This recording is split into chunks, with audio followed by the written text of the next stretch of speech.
Respect Paula Maburiro. The noisy day. The quarters, boy. Mfana we ma hitting again, again and again. Respect ya for someone ya mo. Mukoma obeti gomba. Aniste chimoshene makaneka we maba. Mukoma pita nungwana na tumalo mchayana. Munungu mchayana.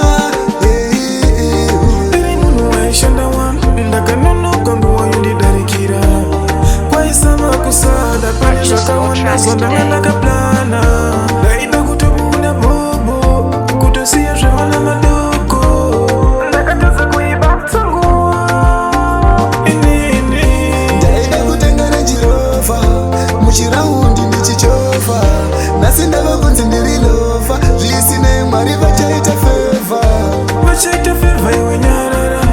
Mwari hamana kuti kanganwa.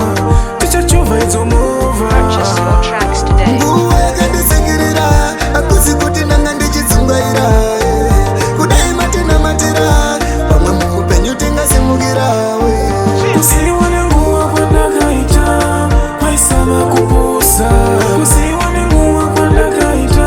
Akusi kudakwa. Purchase your tracks today. Kusiwa nenguwa kwandakaita. Yakanditangirira nguwa. Kusiwa nenguwa kwandakaita. Vamwe vangu vakaenda mberi.